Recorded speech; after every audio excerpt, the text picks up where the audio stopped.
Hi guys, this is Hirosaki. This story is all about what if Naruto was in Star Wars. Revan and Naruto, immortal beings, return to the Republic as it heads towards war once again. What events will these two alter? Before we start, kindly like and subscribe to this channel, and look over the description box for the author of this amazing storyline. Welcome aboard. Chapter 41. Geonosis. Certain you are? Yoda's holographic image asked. Yes, masters. Naruto said. There are hundreds of droid control ships, an army that is poised to strike the Republic. And of young Skywalker? Yoda inquired. I don't know. He's here somewhere, and while I'd like to jump to the conclusion he's part of this, and it's what my gut is telling me, without facts I am unsure. Mace Windu spoke up. Skywalker is attached to the office of the Supreme Chancellor. Perhaps he is here trying to prevent a misunderstanding. Naruto didn't say anything. Ever since he'd seen Anakin again, his gut was screaming at him, and the look in the boy's eyes reminded him of Sasuke when his former teammate would look at him after he'd awoken his Sharingan. Masters, Naruto paused as he heard rocks shifting. He managed to spin away at the last second as a blaster bolt hit his ship where his head had been. Drawing his lightsaber, he deflected several more shots, and it was then that he saw the destroyer droids around the ridge. Shit. Naruto created a dozen clones, each holding a lightsaber and deflecting shots. He turned back towards his ship in time to see it explode under a hail of blaster fire. Damn, Ben's never gonna let me borrow his ship again, Naruto said as he ducked another hail of blaster fire. His clones were being slowly overwhelmed, and Naruto recalled the lightsabers as they fell. Gathering his chakra, he performed a vertically leap that took him out of the canyon where he had parked his ship. Behind him, the battle droids and destroyer droids giving chase at their own pace.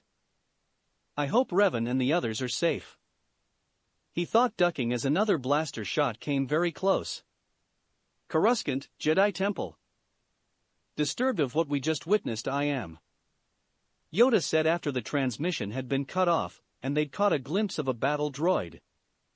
We need to mount a rescue operation, Mace Windu said, his hands gripping his chair. Also, to Kagan and Revan should we go? This clone army built in secret is most disturbing, Yoda said. Shrouded in the dark side this is. Mace nodded. I'll lead the rescue of all available masters and knights to Geonosis. To Kamina shall I go? This army needs to be looked at closer, Yoda said. Mace gave him a grin. Which means you get to explain to Revan what's happening with Naruto. Yoda gave him a flat stare. Funny this is not. Tell her I will that you have something to tell her I will. Mace gave him a look. You wouldn't dare. Yoda slid off his chair and was making for the council room door. Master? Mace called after him. Some of the other masters chuckled.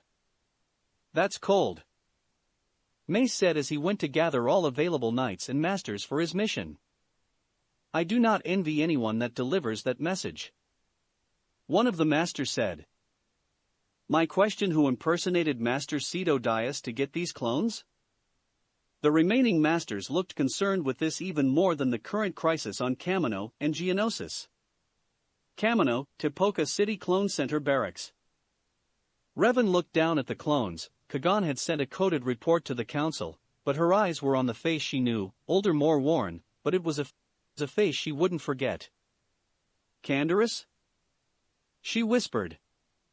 Tonwi was talking about growth acceleration, but stopped hearing the Jedi speak. What was that, Master Jedi? Where did you get the genetic material for the clones? She asked. Tonwi's large eyes blinked. From a bounty hunter named Jango Fett. The only thing he wanted in payment was a clone of himself, unaltered or accelerated. Revan looked at the face of her old friend and growled. Jango. How could you? Would it be possible to meet this bounty hunter? Revan asked, ignoring Kagan as he came back from making his report to the council. I would be most happy to arrange a meeting for you, Tonwi said before giving a short bow and walking away. Revan looked at the clones and her hand clenched. She took a deep breath and vowed to wipe the floor with Django for what he's done with the legacy of Clan Ordo. Revan? Qui-Gon's soft-spoken inquiry dragged her from her thoughts. I knew the original. He would not be happy to see this, she said, gesturing to the clones. Where would they get a sample? Kagan asked. The Mandalores, when they die, would leave a genetic sample with the clans, which was then stored in a secret location. Revan wanted to destroy the clones. It was wrong. But first I'll deal with Django. Her fist was clenched and unnoticed by both Jedi. A pipe nearby was being crushed by an invisible force. Tipoca City, Clone Center classroom. You mentioned growth acceleration? Kagan said after Lama Su joined them, and the tour continued. Revan had remained quiet since seeing the barracks. They were looking at young boys, all clones of Canderous Ordo. Revan mentally thought her old friend was a cute kid. Oh yes, it's essential. Otherwise, a mature clone would take a lifetime to grow. Now we can do it in half the time.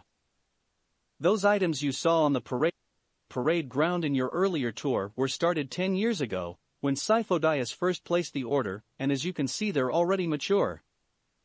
Revan looked at the boy clones, but kept silent. Items? They're living, breathing people. She thought, not liking how the Kaminoans talked about the clones that were wearing the face of her long-dead friend. And these? Kagan asked, gesturing towards the 10-year-olds. Lama Su looked at the classroom. About 5 years ago. He motioned them on, and the next part of the tour led them to the hatchery, as it was called. It was filled with great racks of glass spheres, which are filled with fluid in which embryos are suspended. Lama Su spoke with pride as they gazed at the embryos. They're immensely superior to droids, capable of independent thought and action. Impressive, Kagan said after looking at Revan when it was obvious she wasn't going to speak. Lama Su nodded. I'd hoped you would be pleased. Revan looked at the nearest embryos. Tell me, Prime Minister, when my master, Sifo-Dyas, first contacted you, did he say the order was for himself or? Revan asked carefully. Lama Su blinked. Himself? Of course not. This army is for the Republic.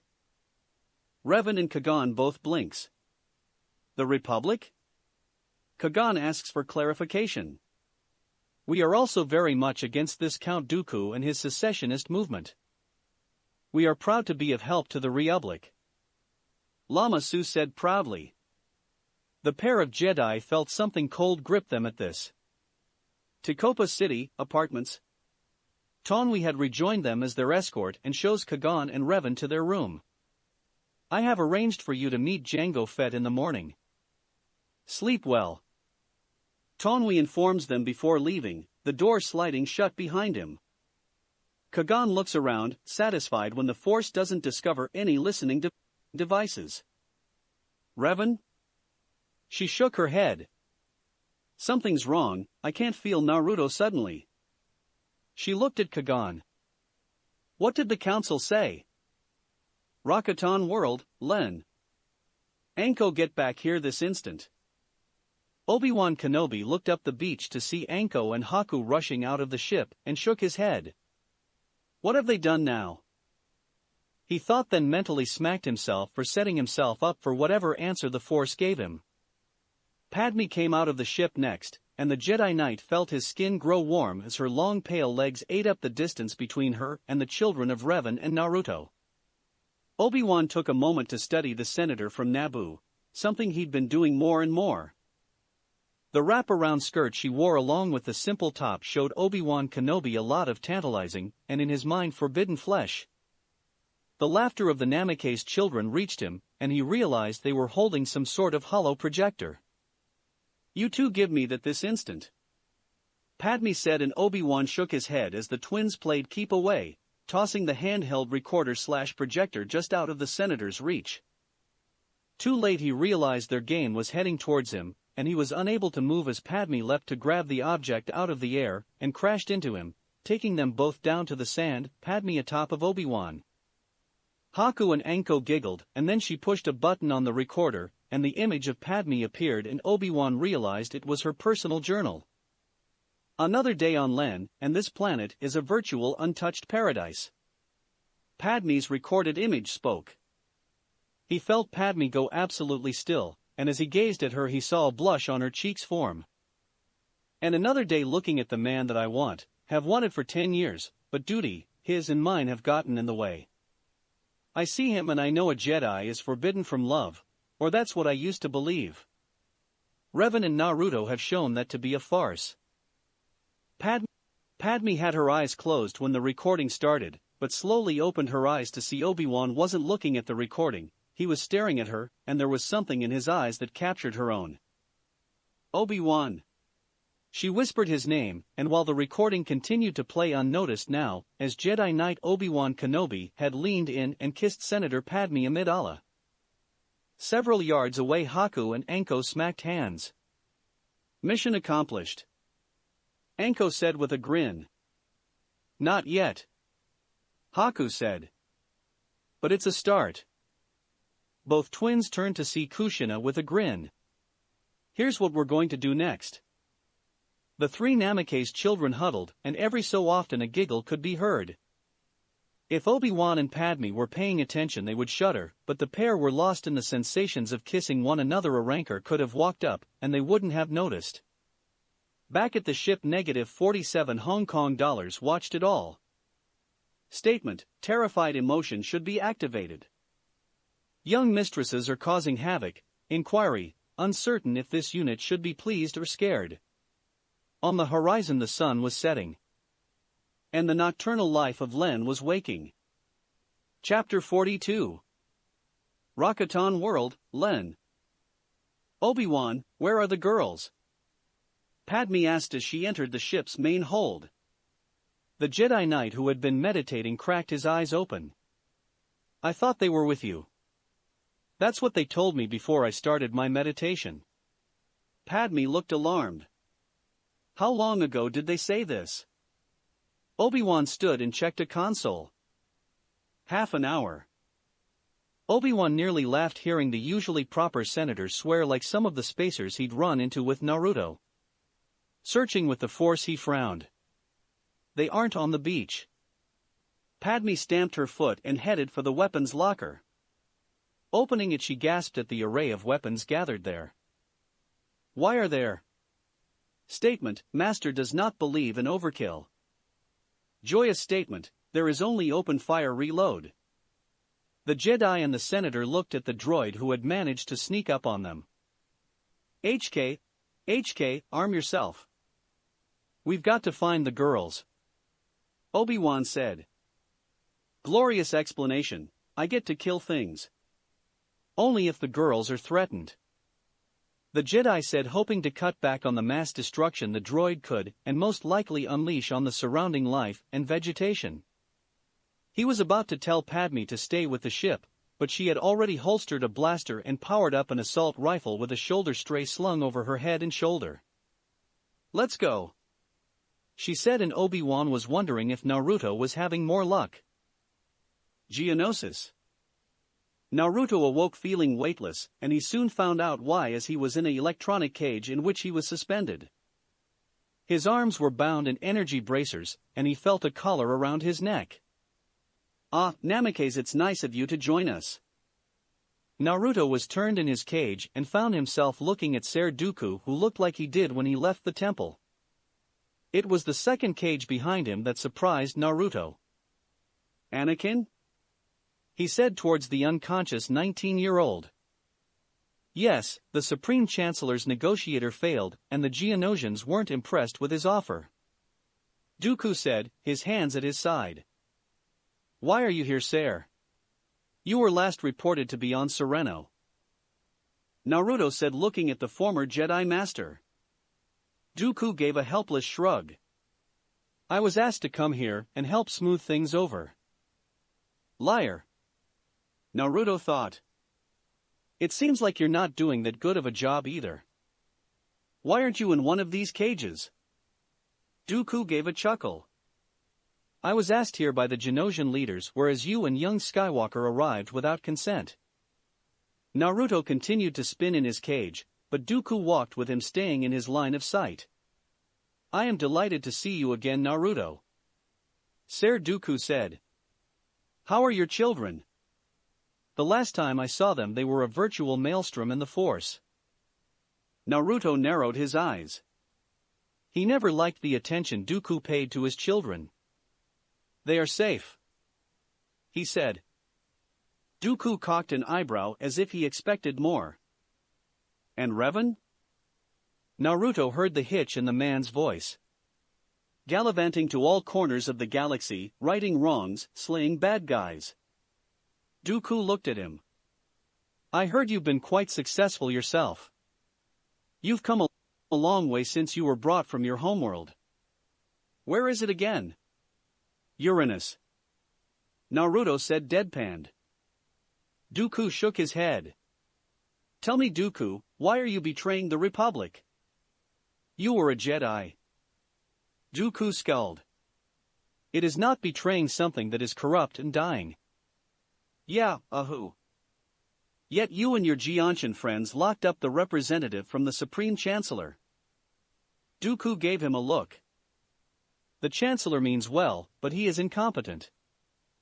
He had promised to cut the bureaucracy, but the bureaucrats are stronger than ever. My young friend, the Republic cannot be fixed. It is time to start over. The democratic process in the Republic is nothing but a sham, a shell game played on the voters. It will not be long before the cult of greed, called the Republic, will lose even the pretext of democracy and freedom. You expect me to believe that? I will not forsake all my wife and I have honored and worked for, to simply betray the Republic. I've heard of your treaties with the Trade Federation, the Commerce Guilds and the others. Count, what is happening here is not government that has been bought out by business, it's business becoming government. I've seen it happen before, and it's never worked. Dooku looked at him. It's a shame my old apprentice isn't here. Naruto snorted. Kagan Jin would see through the crap you're spewing and reject you as well. He might be a rebel with some of his ideas, but betraying all you know and have fought for his madness. Dooku looked at him. I'm sorry that I won't be able to help you with the Genosians after all. Naruto snorted. I'll be sure to tell Revan and your children when I visit Coruscant that your death wasn't in vain. Naruto narrowed his eyes. You go near my wife and children, and they won't ever find your body. He said coldly, and Dooku paused, swallowing as he felt the intent from the trapped blonde, and knew he meant every word. Neither noticed the blue eyes watching them from the other cage. Kamino, landing pad. I knew he was going to run the minute we asked to meet him. Revan said as she strode through the white corridors. Kajin Jin followed, and he shook his head when Tonwi returned and told them Jango had to leave suddenly. When asked where he was, the wide eyes seemed confused and gave the directions to the landing pad where Fett's hip was parked. Keep your temper, the Jedi Master said. I'll keep my temper, Revan said. You go and get the Falcon ready to fly. I want to be ready should he skip out on our talk. Kagan took the next left, heading for where their ship was parked. Please keep calm, he silently pleaded, but Revan had been displeased seeing the clone army wearing her friend's face. She'd kept it calm so far, but Revan was a Jedi who could use her anger in ways that made the council tremble. It was something he'd said for years, that emotions weren't bad, and if channeled properly could do some amazing and wondrous things. Revan and Naruto along with their children are showing that. Kagan smiled as he recalled some of the Jedi Masters and their reactions since Revan's arrival. Landing pad. Revan looked out the door in the torrential downpour to see two figures loading a ship. Jango's got himself a ship. Where are the rest of the Mandalorians? Where is your father? She thought as she stepped out, not bothering with her hood as the rain had her robes soaked to the skin. Her hair was plastered to her skull, and she saw the rain had concealed the door opening, but the young clone, he had to be 8 or 9, was coming down the ramp, spotted her, and called out, "Dad." She saw Django turn, and for the first time in a decade their eyes met. He was older, more worn. He was wearing his silver armor, the helmet was off as he was standing under the overhang of his ship. "Revan," he said, putting on a very fake and welcoming smile. "What brings you all the way out here?" Revan walked closer and noticed the boy edging up the ramp. "Stay where you are, runt," Revan ordered, then her eyes landed on Fett. "What the hell are you doing, Django?" "Using Ordo's DNA to clone an army." Django shrugged. "Things have changed. What does Jaster think of this?" Revan asked. Her eyes saw the boy moving, and she was getting annoyed. "Stop where you are, or I will stop you," she spat in Mando. The boy cocked his head. "What?" Revan looked at Django in disbelief. "You haven't taught him anything Mandalorian?" Django shook his head. "It's not a life I want for him, and my father died long ago." Revan felt like she'd just been kicked in the chest by a Ronto hearing the old Mandalore was dead. "What else have I missed in the last 10 years? Shaking herself mentally, she focused on the original. "But soaring around the galaxy as a bounty hunter and shooting friends is okay," Revan said back. Django shrugged. "It's a life we're making. Why aren't you with your people? If Jaster is dead." "I don't want it." Always looking out for some whiny warrior who couldn't find his ass with both hands and a map. "I control my life, and in the last decade I've become a damn good bounty hunter. Much like that husband of yours." Revan noticed how he spoke the word husband and remembered 10 years ago. "Naruto only goes after the truly guilty. And I told you not to move." She reached out with the force, and the boy found himself yanked off his feet by an invisible grip and dangling in the air upside down. "Boba," Django said, and was stopped from moving as the hum of a lightsaber could be heard, and he swallowed, seeing the familiar red blade centimeters from his neck. "I am not in the mood, Django. I've lost contact with my husband. I just saw a dear friend's eternal slumber disturbed, and I find out the Mandalore that is supposed to be in charge of his people has run away because he has daddy issues." "Revan, save it." Revan growled. "You disturbed the final rest of Mandalore Canderous Ordo, and for what credits? An unaltered clone of yourself? Give me a break. If you wanted a child, you should have found a woman and had one. You weren't available." Django said, keeping perfectly still as the blade of the lightsaber didn't even twitch. "I'm flattered, but I was married long before we ever met, boy. And the Mandalorians have taken up their homeworld again. We even have a senator." Django said the word with disdain. "You're going to talk now, Django, and then if I like what I hear, you and your mini-me can leave." Django looked into the eyes that many called Mandalore as she had never been beaten or died. "I was contacted by a man calling himself Darth Tyrannus. Len. I swear those 3 are going to be the death of me," Obi-Wan said as he led Padme deeper into the jungle, the Force leading him. "Don't be overly dramatic. You've said the same thing about Naruto for the last 10 years. The senator said with a grin. Obi-Wan used his lightsaber to cut a path, wondering how the girls managed to move with all the overgrowth. "I bet it's some sort of ninja trick that Naruto taught them." The Jedi Knight thought sourly. "It is hard enough to teach younglings, but Naruto and Revan's children are more skilled than some fully accredited knights I know." Bearded meatbag, I'm detecting a large grouping of life forms 15 meters ahead. -47 Hong Kong dollars entered the conversation. It was one of the things about the droid that Obi-Wan didn't mind was its sensor package that Revan had installed. The bloodthirstiness and sarcasm I could do without. Why Naruto and Revan love this droid is beyond me. I'm happy with the astromechs, at least they won't shoot you in the ass for amusement. They finally cleared the foliage and Obi-Wan stopped cold. Oh dear. The clearing was filled with nearly 100 rankers. At the far end of the clearing was temple of some sort, and he could see the 3 girls entering. Oh, they are so getting a spanking. Padme growled as she thumbed the safety off, and the assault rifle cycled to active. Ready. HK said, and Obi-Wan would bet his lightsaber that the droid, if it had emotions, would be giddy with joy. Obi-Wan spared it a glance and saw the assault rifle primed and ready.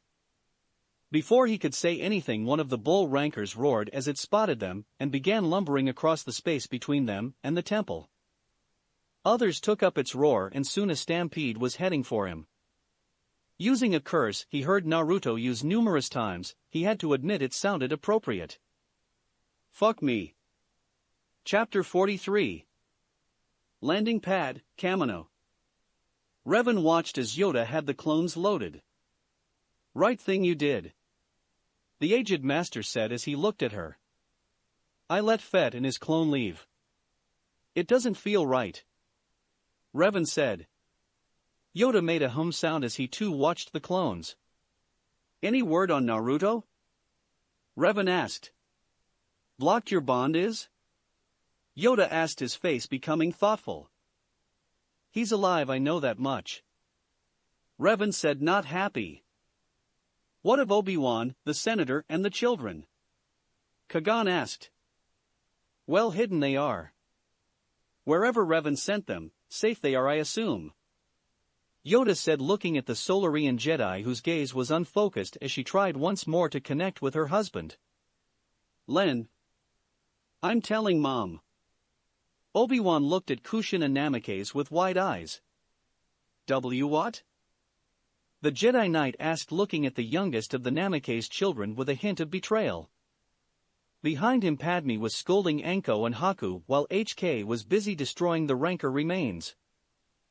Thankfully the herd scattered after several of the more aggressive ones went down. Obi-Wan picked Kushina up and looked her eye to eye. You can tell your mother, little one, as long as you tell her how the 3 of you left the ship and wandered into the middle of a herd of rancor. I'm sure she will overlook my few curse words. Kushina pouted as she knew the bearded Jedi was right. Crossing her arms, she gave him a look that she learned from her father. That look won't work, little one. Now I need to get the 3 of you back to the ship before the herd comes back and HK gets his fond wish of eliminating them all and letting the maggots sort them out. Nighttime came and Obi-Wan was leaning back resting while watching the fire.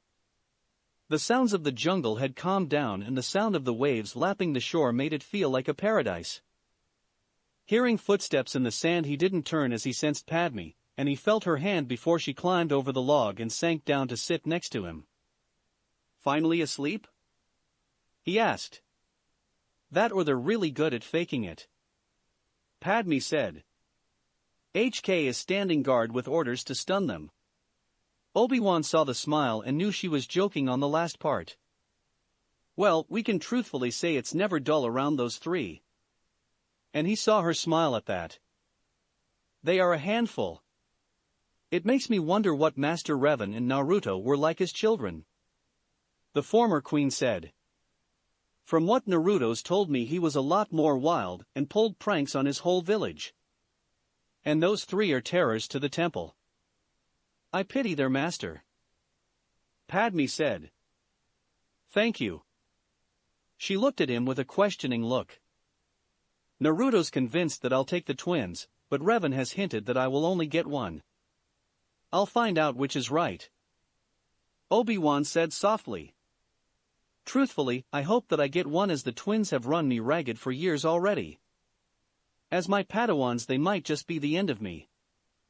They watched the fire, snuggled together, words not needed, as they just enjoyed each other's company. Later that night. Daddy! Daddy! Kushina's scream had Obi-Wan rushing into the cabin with his ignited lightsaber in hand. Anko and Haku were sitting up as their sister broke into hysterical sobs, and her whole body shivering. HK had powered up all systems and was scanning for danger to slay. Padme slipped past Obi-Wan and the assassin droid, pulling Kushina into a hug as the young girl continued to sob. Obi-Wan deactivated his weapon and looked at the twins. What happened? Anko looked as upset as her younger sister. It was Haku who managed to answer. Daddy's in trouble.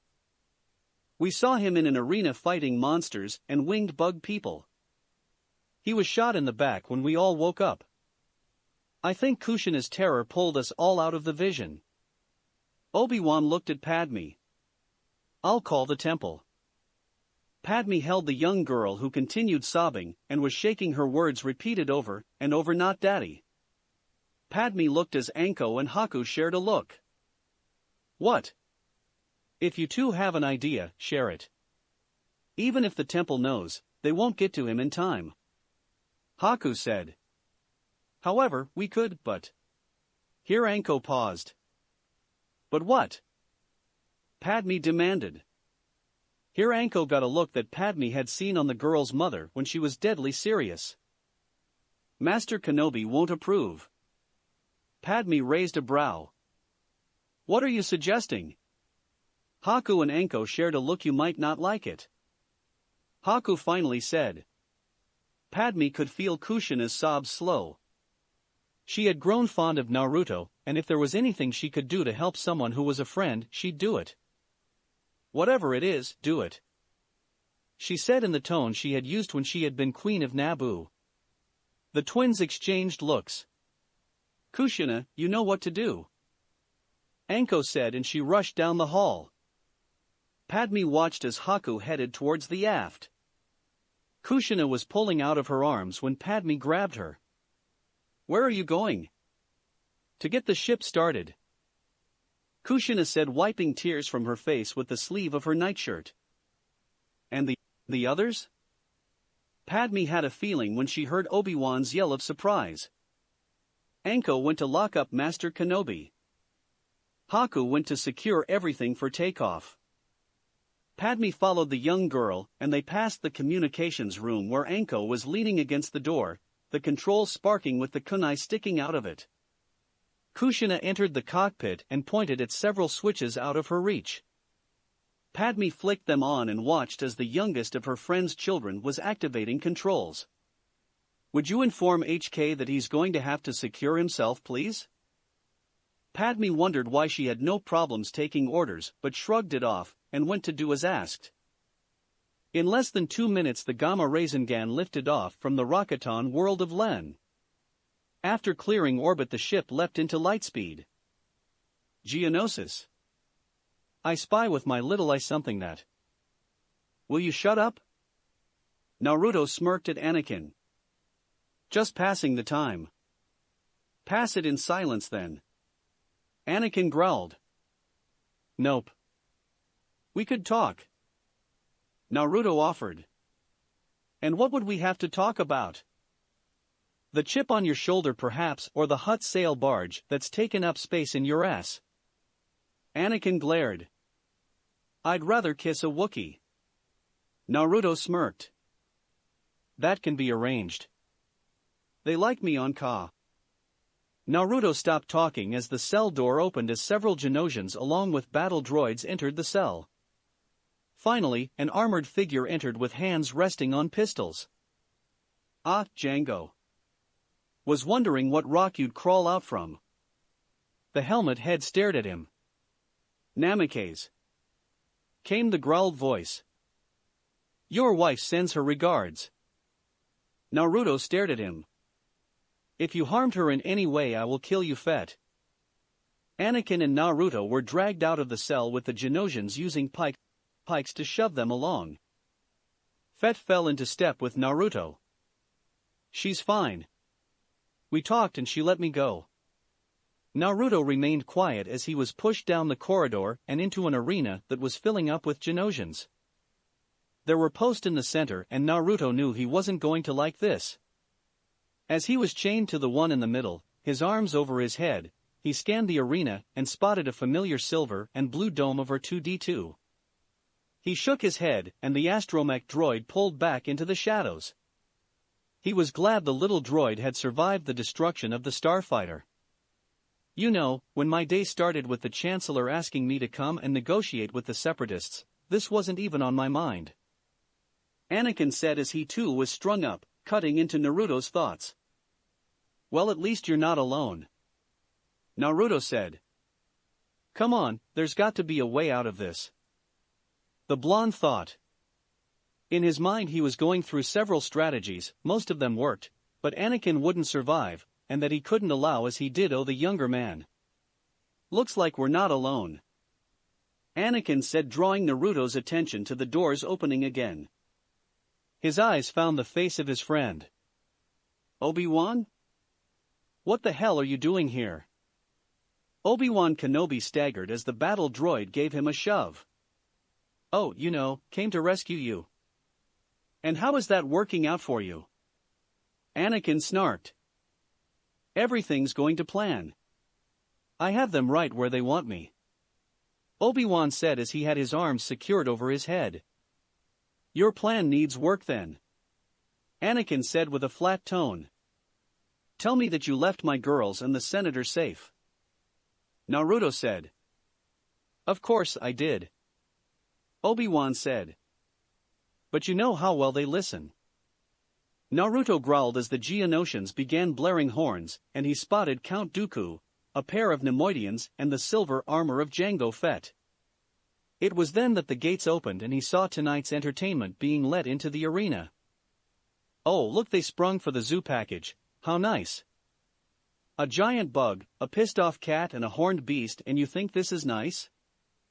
Anakin said in disbelief as the creatures were herded towards them. It's better than a firing squad. Naruto said, turning back towards the obviously hungry creatures. Anakin meanwhile was freaking out. He glanced up at Count Dooku, who was smiling, and he turned to say something only to find Naruto climbing up the post. A little help here. Obi-Wan shrugged as he dodged the claw swipe from the giant bug. The cat was trying to leap up the pole to get to Naruto, who kicked it in the face. Keep your shirt on. The whisker-marked blonde called down as he worked on picking the locks that kept him chained. He kicked the cat again as it leapt at him. No, bad kitty. Stay down. He wrapped the chain double, and as the cat creature leapt, Naruto jumped, and the Geonosian crowd went wild. Chapter 44. Geonosis Arena. Naruto managed to get chain into the Nexu, or the lion-like monster's mouth, like a bit, and he pulled, flipping it over and away. Meanwhile, Obi-Wan's avoiding the Ackley's deadly strikes ended up with the creature slicing the chain with its blade-like claw. Anakin managed to avoid the charging bull like Reek. The 100 Geonosians went from cheering to booing. The guards who had herded the monsters towards their targets rushed back out to corral them, and try to use them to execute the 3 prisoners. Anytime Naruto. Obi-Wan calls and rolls under the Ackley as it lunged at him, its blade-like claw getting stuck in the pole. Neither Ninja Jedi or Jedi noticed as Anakin leapt up, avoiding the Reek a second time, and wrapped his chain around its horn, allowing it to break the chain with its power. He then swung it into the beast's mouth and used it like reins to control his new mount. Obi-Wan managed to get one of the pikes from the guards and used it to fight the Ackley. Naruto played a deadly game of dodge with the Nexu. The leaping lion-like monster was quick, but Naruto, who had survived several wars, was quicker. He was ready to drop when the Nexu made another leap and found it pointless as Anakin rode the Reek into a charge, its horn tearing into the Nexu. You okay, Namikaze? Yeah. And thanks. The whisker-marked blonde said. They turned to see the Nexus up despite its wound to find it fighting the Ackley, which had gotten excited at the smell of blood. Anakin hopped off of the Reek, which lumbered away. Well, that was fun. Obi-Wan said as he joined the pair. In the balcony he saw Dooku talking with the Neimoidians, and he finally recognized Newt Gunray and growled. Looks like Padme's fan club has finally peeked out from under its rock. Obi-Wan looked and narrowed his eyes. Tell me, Anakin, I thought the Chancellor had dealt with Gunray after his failed invasion. How is he still free? Anakin shook his head. The Supreme Chancellor pushed for strict punishment, but the courts allowed Gunray and the Trade Federation off lightly. The Chancellor is pushing for reforms of the courts and legal systems. Obi-Wan shook his head as Dooku stepped forward, his voice amplified around the arena. Master Namikaze, Master Kenobi, and young Skywalker, you three have shown great strength that should be honored and recorded in the great library at the Jedi Temple. Below, the three snorted. Is this guy in love with his own voice? Anakin asked. Dooku, even as a Jedi, prattled on while he was at the temple. Naruto said. The fact he pissed Revheim off to the point where he was suspended from one of the weather vanes when he tried to tell her that it was unseemly for a Jedi master of her stature to play with the children. Obi-Wan nodded. I think Kagan laughed himself hoarse. Dooku's speech kept going and was cut off when a green lightsaber activated just under his chin. Kagan Jinn looked at his former master, shaking his head. You've fallen far, my old master. Have you forgotten all you used to preach about? Dooku looked at his former apprentice. There is a darkness you are unaware of, my old student. The steps I take are for the betterment of all, not just a few in the Senate that wish to rule. Kagan shook his head. You are wrong. Inciting war is not for the betterment of anyone. Dooku gave him a look. Then you, like the council, are blind. Before Kagan can say anything, Jango Fett takes a shot at the Jedi Master, who deflects the shots and backflips out of the balcony and into the arena below. What were you waiting for? Dooku snapped. A better shot. Jango said in a flat voice before donning his helmet. Yells went up around the arena as Genosians took to the air. The cause of this was simple, as nearly 20 Jedi shrugged off their hooded cloaks and activated their lightsabers. Kagan sliced off the chains and Naruto grinned as two lightsabers appeared in his hands with a small puff of smoke. How'd you do that? And why didn't you do it sooner? Anakin demanded. Trade secret. Naruto smiled as the Trade Federation's battle droids marched into the arena. Obi-Wan activated his own blue-bladed lightsaber and grinned at Kagan. What took you so long, Master? Oh, you know, my former apprentice had to stop off and collect some things. Kagan looked at Naruto, and your wife is not happy with you. Naruto flinched. I figured that when I closed the bond. I didn't want her worrying. The two Jedi shook their heads while Anakin looked at them. Are you insane? Yes. Came three answers. Naruto, care to start us off? Kagan asked as the battle droids approached. The blonde grinned and leapt into the air, his leap carrying him into the middle of the battle droids. Stupid droids say what? He said. What? One battle droid inquired, and its answer was getting decapitated. Naruto began moving, dodging, twisting and slashing. The whole time droids fell under his twin silver-bladed lightsabers. The battle erupted as the Jedi in the stands engaged Genosian warriors and battle droids. Obi-Wan and Kagan fought together, their time apart having no effect on their unity. Anakin retrieved a blaster rifle and used the pillar as a shield, his eyes searching out and finding Naruto as the blonde tore through the battle droids. Up in the balcony, Count Dooku was ordering the leaders of the separatists to retreat. He looked at Fett. Take care of this. He hissed as he watched the battle. And while the gathered Jedi were good, they were being overwhelmed in sheer numbers as even more battle droids marched into the arena. Dooku wanted to laugh. For every 10 battle droids, destroyer droids and Geonosian warrior that fell, they took a Jedi down. Dooku scowled seeing Namikaze fighting. He had hoped the blonde would have fallen, but none of the gathered warriors could match him. In the arena, Kagan and Obi-Wan were fighting back to back. Someone's got to shut down these droids. The younger man said, deflecting blaster fire. It's being seen too. Kagan answered. And to prove that there was a beeping and for a moment the battle droids shut down, going limp. The gathered Jedi cheered, but it was short-lived as the droids seemed to come to life again. It seems that they are independent of the control ship in orbit. Kagan said. What do you mean? Obi-Wan asked. Master Revan led a fighter attack. When the battle droids shut down, I thought that had done it. Obi-Wan wondered what this meant. But as the battle picked up, the Jedi were using the pillars and the remains of a chariot as cover when Dooku signaled for the attack to stop. Master Jin, I give you this opportunity to surrender.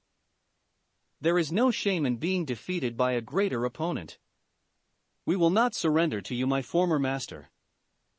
As for greater opponent, you merely have a numbers advantage. Kagan said, using the time to use the force to bolster his tired body. Dooku laughed. Ah, I have missed your bravado, Kagan. We both know there is no way for you and those standing with you to survive.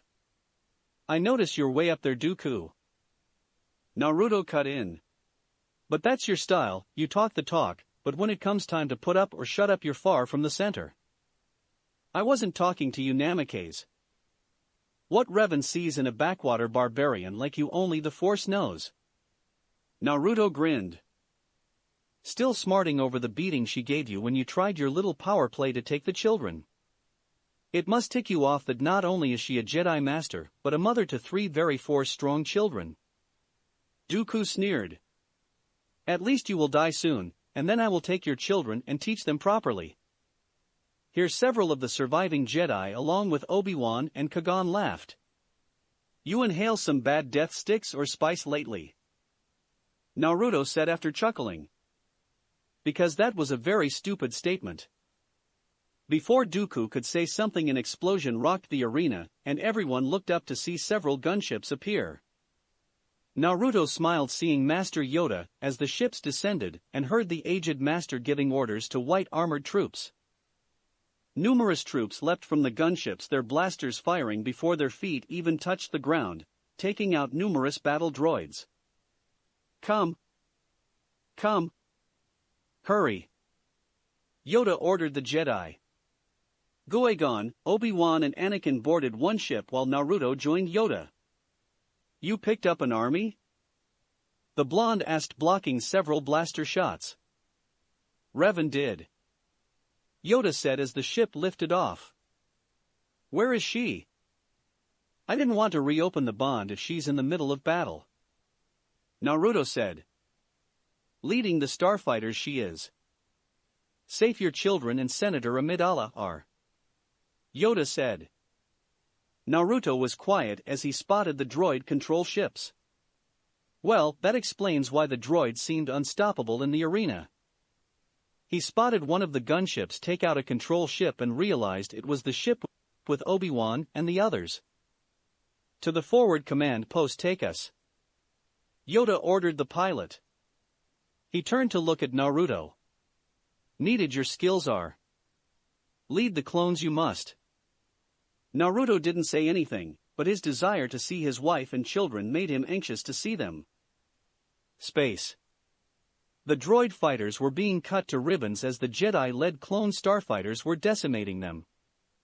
Revan aboard the Millennium Falcon looked at the clone that was acting as her co-pilot. There were several more on board in the turrets along with young Boba Fett, who let out a shout of joy as he blew another vulture droid apart.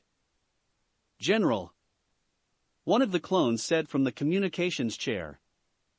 Report. She ordered. Master Yoda's forces have rescued General Namikaze and the others.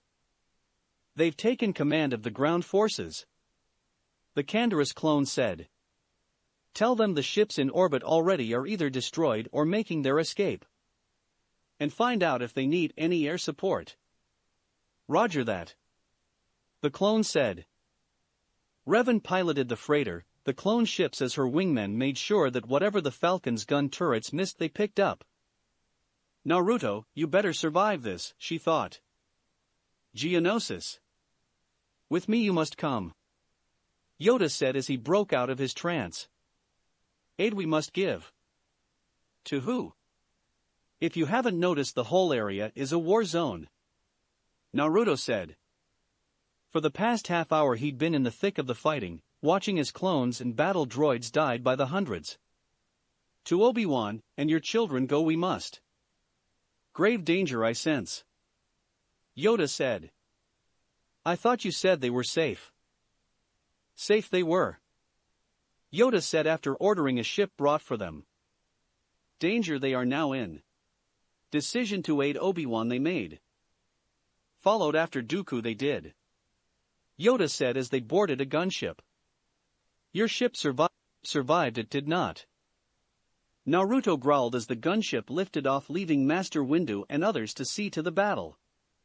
Earlier, Padme and the children lifted the ship off as soon as Obi-Wan had leapt from the boarding ramp.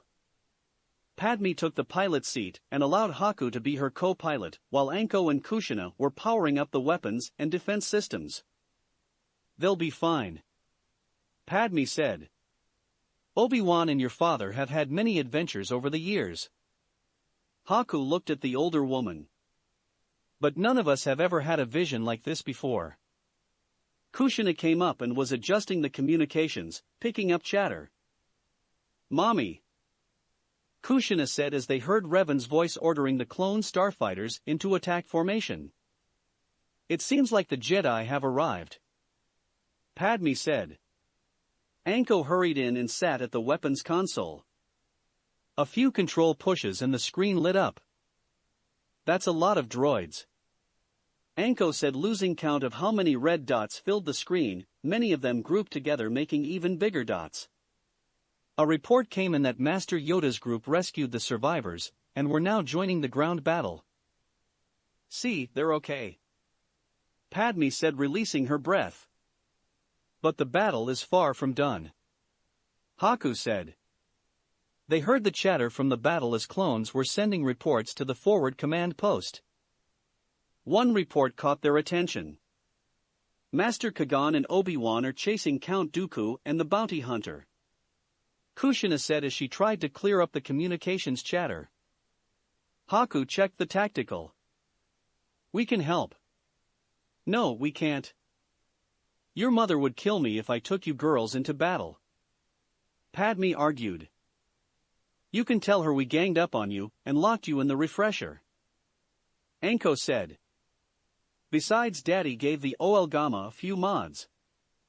Padme looked into the eyes and her resistance crumbled. Plotting intercept course. Strap in, she ordered. 3 cheers filled the air. Deflector shields to maximum, Anko reported. Auto turret 1 and 2 activated. Missile tubes 1, 2 and 3 armed and ready. Haku from her seat gave her own report. Engines are at 100%. Maneuvering thrusters are under your command. Padme shook her head. You girls sound way too professional doing this. That's 'cause Mommy and Daddy have been teaching us to fly, Kushina chimed in. Padme was quiet as she flew. There they are, Anko yelled. Ahead of them 4 vulture droids were attacking the gunship that was following 2 swoop bikes over the rocky terrain. Anko, target those fighters, Padme ordered. The Gamma Rasengan chewed up the distance, its speed greater than the droids and gunship. Firing, Anko announced, and the topside turret spat blue bolts of energy, and one of the droid ships erupted in a ball of flame. Nice shot, Kushina said. Hang on, Padme yelled as 2 of the fighters peeled off and circled around. Anko, use the second turret to target those fighers. Gotcha, Auntie. Anko cheered and Padme wondered where the girls got that title for her from. Haku, fortify the rear deflectors, Padme ordered even as the first volley of laser fire struck the rear of the craft. Kushina gave her report. Rear deflector down to 85%. Padme cursed as she tried to put the Gamma into defensive maneuvers. Revan's going to kill me, the former queen of Naboo thought as more laser fire struck the craft, and the narrow valley they had entered prevented any big maneuvers. Shields are down to 50%. Kushina reported. Anytime Anko. Haku said. They're too nimble for the targeting computer to keep up with. Anko hissed. Another blast shook the ship. Kushina reported that the rear shields were down to 10% even as another blast rocked the ship. The rear deflector is gone. Another hit and Anko said a word that Padme knew wasn't good. Targeting computer just went offline. Padme saw the gunship ahead drop off 3 people and start to pull away before being shot apart by the vulture droids. Girls, we're going to have to abandon ship. Padme said even as the rear armor gave way. We're going down. Haku yelled out and Padme fought the controls to keep them in the air. Several more blasts and the rear of the Gamma Rasengan exploded. Hangar.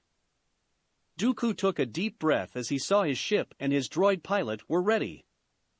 A sensation in the force warned him, even as a blaster bolt whizzed past his head. Ah, Jango, I knew you couldn't be trusted. He said, turning around, his lightsaber in hand, and blocked several more shots. What can I say, Tyrannus? Revan made me a better offer. Jango's voice came out of his helmet. Yes, Revan, the whore that she is. Tell me, bounty hunter, did she promise to lay with you and have your spawn? Fett said nothing but pulled out his second pistol and snapped off a series of rapid shots that backed Dooku away from his ship. You will not disrespect the Revan. Jango growled. I have done some things in my life that have stained the honor of myself and my people. I see now that it was wrong to trust you. Dooku sneered as he blocked all of the shots, and with a simple wave of his hand sent Jango slamming into a wall. He stopped seeing Obi-Wan, Qui-Gon and Skywalker enter the hangar. It's over, Dooku, surrender. Skywalker called out. Give up now and the Chancellor will show mercy. Mercy. Dooku spat. I think not. It's not too late. Qui-Gon tried to reach the man he once respected. Anakin stepped forward and to the shock of everyone pulled out a lightsaber. You're going down. And he attacked before anyone could say anything more. Qui-Gon and Obi-Wan were forced to activate their own and moved in to defend Anakin as Dooku was showing the younger man what fighting with a lightsaber was like. While it was 3-on-1, it was the 2 Jedi on defense, and Dooku laughing as he felt the anger rolling off of Skywalker. Behind them, Jango groaned as he struggled to rise. The slamming into the wall had knocked the breath from him, and with his armor dented he was finding it hard to breathe and focus on the battle ragging before him. Chapter 45 Geonosis, Gamma Rasengan Wreckage. Naruto jumped from the gunship before it touched down and rushed towards the crashed ship, his limbs enhanced with chakra and the Force. Behind him he heard Master Yoda and the clone troopers touch the ground and follow him. He didn't slow as he formed a Rasengan in his hand and shoved it into the side of the ship, twisting and ripping the hull, creating a new door which he passed through. Anko. Kushina. Haku. He called out. He heard coughing and made his way to the small bridge. He held his breath as he entered the smoke-filled corridor and created a gust of wind using his chakra to clear the air. He found his children still strapped into their crash harnesses and Padme unconscious in the pilot's seat. He didn't waste time as he created 3 shadow clones and set them to work cutting the harnesses and hauling the children out of there. He checked on Padme and found that she'd struck her head, and using a kunai cut the harness off and making sure she had no threatening injuries picked her up and carried her out of the remains of the ship. He found Yoda checking over the children when he put Padme down. Children all right, unconscious only. The Jedi Master said. You and you, Naruto pointed to the clone troopers. Stay here and protect them with my shadow clones. Going somewhere, are you? Yoda asked. Naruto pointed up. Ben's up there, and as much as I want to stay with my kids, my friend needs me. Yoda nodded. Remain with the children and the senator, I will. Naruto nodded, and to the shock of the clone troopers, he proceeded to run up the rock face. How is he doing that? One of the troopers asked. Some Jedi trick? A second said. Yoda laughed as he tended to Padme's head wound. Naruto's shadow clones went to the Gamma to see what they could salvage. One was on fire duty and created a water dragon to douse the flames. Hanger.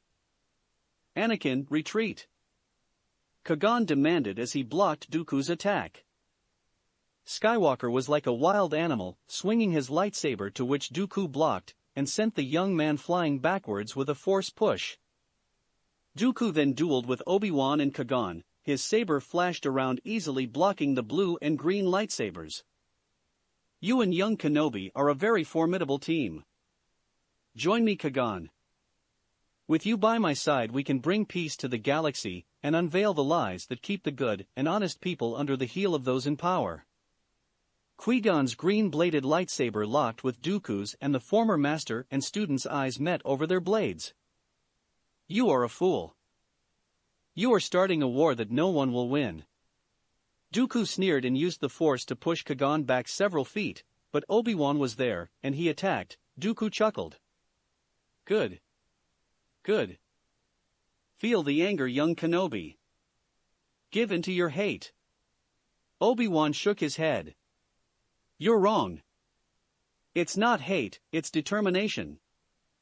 I don't hate you, Dooku, I pity you. Their lightsabers slammed together and Dooku scowled. He managed to block Kenobi's attempt with the force push, and he sneered as with a twist he managed to score a deep hit on the young man's thigh, and then with a force push sent him into Kagan and both of them slammed into Jango, who had been trying to get an angle on him, and shoot him. You're all fools. The Order is blind and the Republic is dying from the inside. My aiding the Separatists is what will preserve those that see the Republic for the corruption and decadence that it is. Liar. Anakin was there and attacking, his lightsaber attack savage and wild managed to drive Dooku back. One of Anakin's wild swings hit a power cable that had the hangar lights go out and come back with emergency lighting. Dooku felt it was time to go and after a move that knocked the lightsaber out of the younger man's hand, Dooku feeling vindictive twisted his grip a bit and sliced off Skywalker's arm off at mid-forearm. Anakin howled in pain and dropped to his knees clutching his severed limb. You should have listened to the Jedi boy. You do not understand the power of the dark side. Dooku was going to decapitate the wounded young man when he was sent flying backwards, his eyes seeing Naruto standing there with a glowing blue orb in his hand. Kagan, take care of them. Naruto said as his own lightsaber appeared in his hand and another appeared in his other hand with a puff of smoke. It's time for the Count and I to have a chat. Naruto said striding forward, his eyes on Dooku who struggled to his feet, one hand still on the grip of his lightsaber, while his other hand clutching his chest. Ah, Namikaze. Dooku said as he approached. Still alive, what a pity. Naruto gave him a flat look. Better than you have tried and they're all dead. Give in to your hate, that's what you'll need to do to defeat me. Dooku tried, his words laced with the Force. Naruto laughed. I'm not weak-willed, and I don't need hate to beat you, Count. My wife already whipped your ass, but then they say the first to go in senior citizens is memory. From behind him Naruto heard Qui-Gon's that wasn't nice. Revan was a Sith Lord long before you were born, boy. She'll be one again. Dooku said. Boy? Really? I'm older than you, Dooku. And Revan was a Sith Lord, granted. But she redeemed herself long before your father's father, and nothing you say will change that she is better than you. My youngest Kushina is stronger than you, and she's not even a Padawan yet. Yes, the potential is there. I will have to thank you for the 3 apprentices you're giving me. Naruto's eyes hardened. You will never turn my children, Dooku. I'll destroy you if you get close enough to try. And that will be a mercy to what Revan will do to you should you try and turn our children. I think they might find enough DNA to identify your remains. You're not that good, Namikaze. You might have fooled others, but you're no Jedi. Dooku spat at him. And Revan is a shadow of what she was. She's grown weak. Naruto smirked. That's where you're wrong. For the past decade I've learned how to harness the Force thanks to Master Yoda. As much as I'll get teased for it later, I am a Jedi Knight. Naruto said. I am also a ninja. Former Hokage of Konoha, the village hidden in the leaf. Husband to a beautiful woman, father to 3 wonderful children. I am neither light or dark, like my wife I am gray. And your planned insurrection ends here and now. The flashing of lightsabers could be seen by the others in the dim lighting. 4 sets of eyes watched as Dooku's lightsaber barely managed to deflect Naruto's silver and orange blades that were in constant motion. All 4 wondered if Naruto could do it. Time was going to find the answer. Skies over Geonosis. Revan piloted the Millennium Falcon over the battlefield. From her height, she could only make out the crisscrossing of red and blue laser fire. General, forward command thanks you for the air support. The last of the control ships have retreated to space and made the jump to lightspeed. The clone at communications reported. Signal the rest of the fighters to make strafing runs where they can. She checked a special sensor to her left. And report to forward command I'm heading for the last reported location of the Gamma Rasengan. Revan wondered what happened as the ship's beacon had been activated, meaning it had crashed. You kids better be safe, she thought as the Falcon chewed up the distance. She saw the vulture droids before one of the clones reported it. Take those damn things out, now. The last was a growl and the turrets spat their deadly charge, and the last vulture droids exploded. We're going in, she said to the co-pilot, and the Falcon lowered to the ground. Its landing struts touched down and Revan was out of her seat and making her way, using the Force to lower the boarding ramp. Her strides powered by the Force had her at the wreckage of her husband's ship, her Force senses telling her there was no one alive in the wreck. Cammy, no, she said. Gamma Rasengan wreckage. Master Yoda had moved the children and the senator further away from the wreck, while the clone troopers and Naruto's shadow clones were trying to hold off the vulture droids which were making strafing runs. Already their gunship was destroyed. The shadow clones were the first to go in puffs of smoke. The clone troopers took up positions and tried to shoot the flying droid fighters, but their shields were too strong. One run took out 2 clones, blowing up their rocky perch. The last clone trooper under Yoda's command retreated to the overhang that was shielding the Jedi Master and his charges. The smoke from the wreck shielding them as well. General, I'm sorry, the clone trooper said. Your fault is not. The aged master was using the Force to shield them and didn't notice the destruction of the vulture droids. What caught his attention in his trance was the wail of pain and despair. The second thing was the shout of a young voice. MOM. Yoda opened his eyes to see Haku sitting up, and he felt her reach out with the Force. He looked to see the smoke vanish and Revan leap over the wreckage of the ship and run towards them. Haku broke cover and raced to her mother, and was swept up in a bone-crushing hug. The clones with Revan came around the far side of the wreckage scanning for danger, and seeing their brother who lowered his rifle at seeing them. Haku dragged Revan towards the shelter. Revan scanned her daughters with the Force now that Yoda wasn't shielding them and released a sigh of relief. She focused her chakra and ran a green glowing hand over each of her daughters and finally Padme. When she was done, she looked at the Jedi Master before her. Thank you for looking after them. Yoda shrugged. Concerned we should be. Dooku, your husband, has gone to fight. She scowled, then looked at the clone troopers. Take my children and the senator to the Falcon. Before stepping out and looking up the cliff. What about you, General? One of the troopers asked. I'm going to retrieve my husband. Haku put a hand on her leg, drawing her attention. Mom, what about HK? He's still in the wreck. Revan thought about her droid. After I get your father, dearest. HK's a tough old droid. a crash will just irritate him.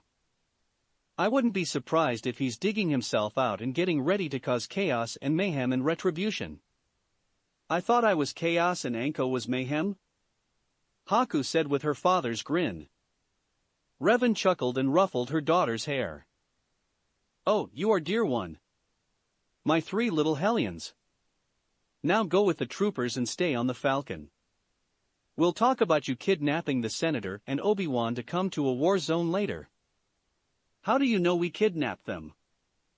Haku asked as the clone picked up her sisters. Revan gave her a look. Because Obi-Wan is too responsible to bring you 3 and Padme into danger. And the 3 of you probably bullied poor Padme once you had Obi-Wan out of the way. She finished poking her daughter on the forehead. Now go be safe while I go and do some thrilling heroics that will impress your father. Haku scrunched up her nose and watched as her mother grabbed Master Yoda and after flipping him onto her back rushed up the cliff face using chakra. How is she doing that? One of the clones asked. She's a Jedi. Another answered. She's my mother. Haku said with pride as she watched her mother and her new Jedi Master backpack vanish over an overhang, and then turned to follow the clones to the safety of the Falcon. Hangar. Naruto's pace was constant and Dooku was finding it hard to breath. He couldn't believe the pace the blonde was setting. He needed to create some space and reaching into his tunic he hit the emergency call button. What trickery is this? Dooku demanded. Master Took and the others are right about you. Naruto backed off and shook his head. They aren't even in the right galaxy. You see Dooku, I heard you trying to pull this shit when you were a Jedi. Naruto said and easily blocked the fallen Jedi's attack, and with a flurry backed him up away from the ship. You spew honeyed words and empty promises. Oh, you might mix in a hint of truth when it sweets you, but let's face it Dooku, you were shit as a Jedi and you're barely rating anything as a lackey. Count Dooku felt a surge of energy fill him as anger burned deeply. His attack came on fast and Naruto managed to block the attacks, but he noticed the Count seemed to have gotten a second wind. Dooku's attack continued and he lashed out with force lightning. Naruto blocked it with one of his sabers, but he felt the shock run down into his arm. Obi-Wan pulled out a Bacta patch and applied it to his injured thigh. He had been confused when Revan and Naruto had presented him a pouch and told him that he would need the items inside. Kagan groaned. I'm getting too old to be thrown around like that. Obi-Wan pulled out an injector, checked it and jabbed it into his former master's shoulder. Ow.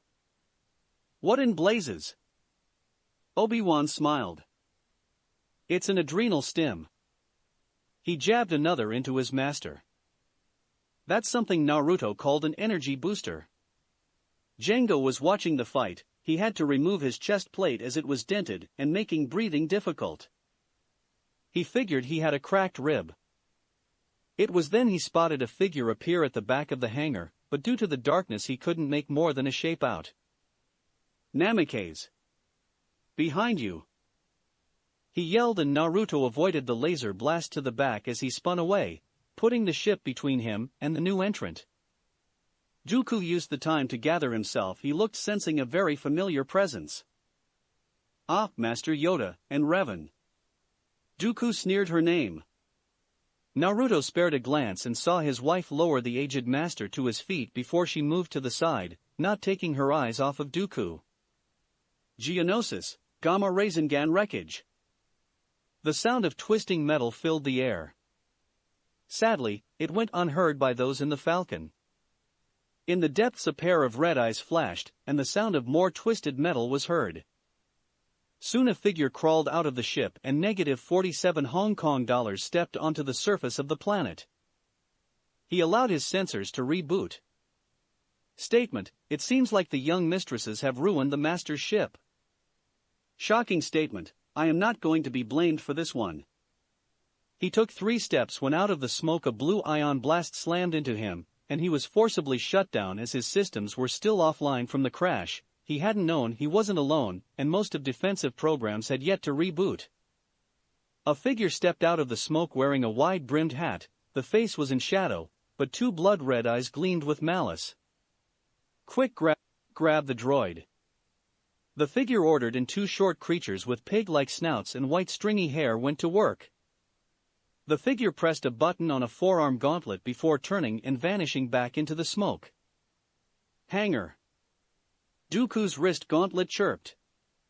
He smiled as relief flooded him, for he knew he didn't have it in him to face Revan or Yoda separately, much less at the same time with the energy he'd used. "I think it's time to go." As soon as he finished speaking, several grenades were lobbed over the ship, and they hit the ground. They exploded, revealing they were flash grenades as well as sonic and smoke. When the light cleared and the gathered heroes could see, Dooku was already up the ramp and his ship was moving for launch. Naruto spotted who his accomplice was and growled, "Sing!" Who sees him and gives him a little wave of her fingers before the ship shoots out of the hangar. Revan activates her comlink. "Trooper, bring the Falcon up. Prepare the medbay for wounded. Also contact the fleet and see if they can catch that ship that just left here." She turned back to Naruto and smiled. "Hello dear, you don't call, you don't let me know you're in danger." Naruto's lightsabers vanished and he raised his hands, backing up. "Now Rev-chan, you know I only closed the bond so you could focus on what you were doing." He tried. "Our daughters kidnapped the senator and your best friend, wrecked your ship, and had the gall to act innocent. What is it when they cause chaos or mayhem? They're my children." The blonde asked. "My children are perfect angels." Before they could continue, there was the clearing of a throat. "Discuss later who children take after. Wounded to be taken care of we must." Yoda mock scolded. The Namikaze moved to aid their friends as well as Skywalker and Fett when Naruto looked at his wife. "Where did you leave our darling children?" "With the clone troopers at the Falcon. Haku was the only one awake, and will need to salvage HK from your ship's wreckage." Naruto shook his head as he supported Obi-Wan. "So, Ben, got your ass kicked again. You know, you really should look into taking a refresher course or something in lightsaber dueling." Obi-Wan gritted his teeth as his thigh ached in pain. "Oh, shut up." Revan pulled Fett to his feet and looked over at the pair. "Maybe we should have Padme kiss it better," she teased. Jango took a shallow breath. "And what do I get, Revan?" She gave him a look. "I don't hit your ribs, and you spend a couple of hours in a Bacta tank, then you and Boba take the offer I gave you." "And what is my wife offering a scruffy Mandalorian?" Naruto asked. Jango sneered and was stopped from making a smartass remark when Revan elbowed him in his injured ribs.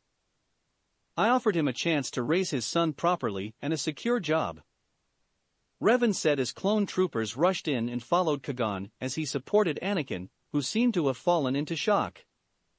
More talks were stopped as the three Namikaze children were followed by a shaken Padme.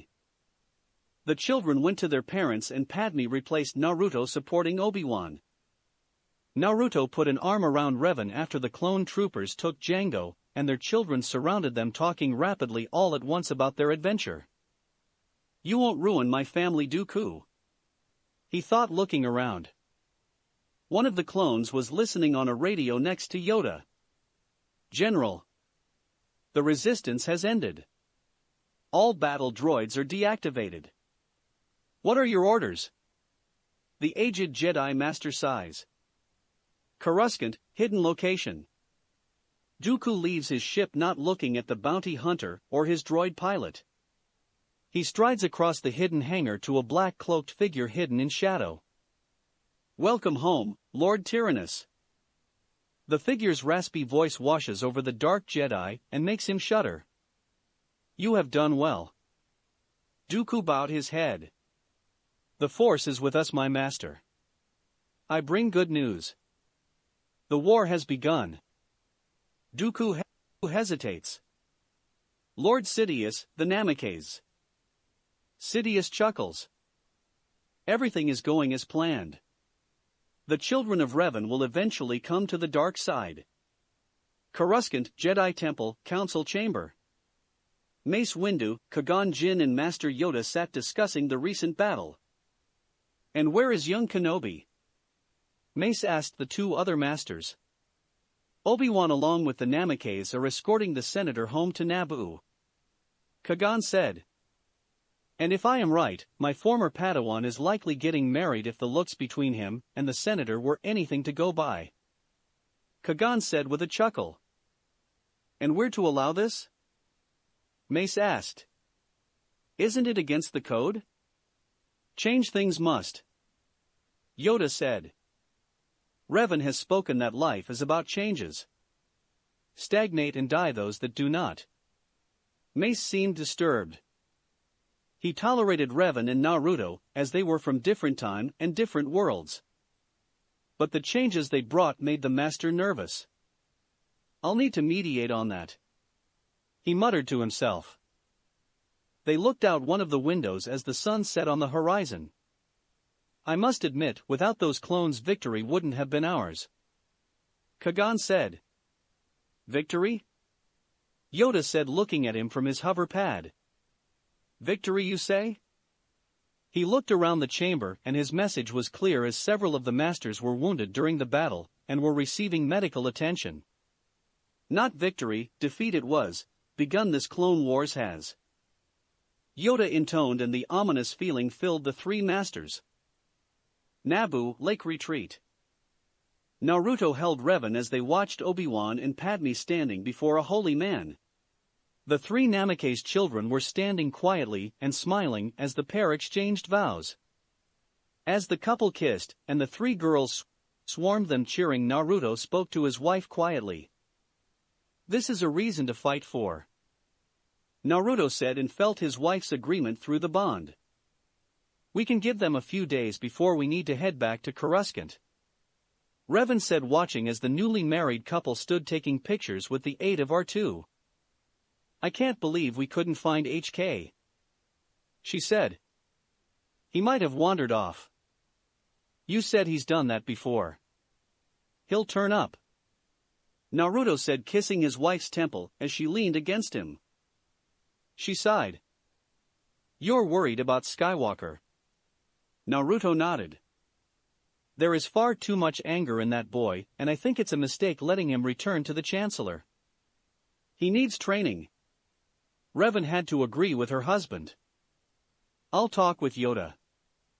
Maybe we can work something out with the Chancellor. Naruto smiled as Kushina bullied the Kenobis into more pictures. What are you going to do about the Mandalore? Jango's gone, she said, and their combined gaze went towards the young boy who was sulking. He left young Boba in our care. It'll work out, Rev-chan, Naruto said. He spun her out of his arms. But for now, we celebrate. No more serious talks or thoughts. We'll have more than enough when we get home. Revan laughed as he spun her through a dance to music only they could hear. Coruscant, military staging area. Supreme Chancellor Palpatine stood on a balcony with Jar Jar Binks, Bail Organa, and several other senators looking down at the square below. Tens of thousands of clone troops are drawn up in strict formation or moving forwards in file to climb the ramps of assault ships. Everyone watches somberly as in the square loaded assault ships take off and others land to take their place. The sky above is thick with transports. Clone troops march and board the ships. The Great Clone War has begun. Chapter 46 Omake. Jedi Knight Naruto Omake. End cut. Naruto dropped onto the couch and yawned and stretched like a large cat. Man, and I thought doing the scenes for my show was a rough schedule. Revan, who was coming back from the coffee machine, chuckled. You should try doing it for a video game. Even though I wasn't actually on screen, the director pitched a fit when I showed up in my foxy furry slippers and pajama pants. The other members of the JKN filtered into the room. Some like Yoda and Palpatine walked towards their dressing rooms while Jar Jar Binks and young Boba Fett made it to the buffet table. So have they told you what the script is like for the new show? Naruto asked as Revan sat next to him. Shaking her head while sipping her coffee, she looked at the blonde. I hear the writer is having major issues in not only the writing, but in his life. Oh man, he left everyone wondering about negative 47 Hong Kong dollars. Naruto complained. And we were getting really good at working together. The pair looked to where HK was standing with C-3PO, R2 and the kids, and it was obvious they were playing several different games together. Are they playing hot potato with a thermal detonator? Naruto asked. Revan looked, it's one of the dummy props. She said as 3PO missed and the detonator bounced out of the room, where moments later the studio was rocked by an explosion. The door opened and Anko Mitarashi, who was wearing glasses and an outfit that looked like a Japanese schoolgirl uniform, entered. Whomever threw that should know that they blew up the Gungan extras. A cheer went up as Anko continued, however it was the cardboard cutouts, so there were not fatalities. She walked in and smiled seeing Naruto. Hey stud, you ever coming back and leave Ms. I levitate my boobs with the force and play with the sharp pointy objects, and me of course. Naruto chuckled. I kind of like the sci-fi stuff. What are you doing? Anko mock pouted, I was offered the role in the new zombie series. She shrugged. I was told I might be joining you guys for some flashbacks in the future. Joy. Revan said in a flat tone. That might be a while, the author is taking forever to write the first chapter to our new story. Naruto said. Oh? What's this one called? Anko asked. Jedi Master Naruto: The Clone Wars. The blonde said. Anko smirked, sounds kinky. You get a harem? Revan snorted. He's happily married and has 3 kids. Man, it sounds like you got castrated. Hey, it's worse. Disney now owns Star Wars. Naruto said, which Anko busted out laughing as she looked at Revan. So does that make you a Disney princess? Hell no. I don't sing and I like to blow shit up. I'd scar the Mickey Mouse Club for life. Anko was going to say something when a water balloon slammed into the side of her head. She turned to see the kids all point at Jar Jar. That's it, dead Gungan. Anko stood and from thin air she pulled a cleaver-like sword and raced at the stunned alien. Binks screamed and turned to flee. Aha! Me nosa docet. Mesa be frammed. Roast Gungan. Naruto sighed and looked at Revan. So, until the author gets the next story started, what do you want to do? Revan smirked and straddled his lap. We could screw. Fanfiction doesn't allow that. Naruto said regretfully. Who said it had to be on camera? Revan asked and used a force push to destroy the camera. The end. That's it for this reading. Hit like and subscribe for a free ticket pass going to the different worlds of anime fanfictions. Looking forward to having you on board again.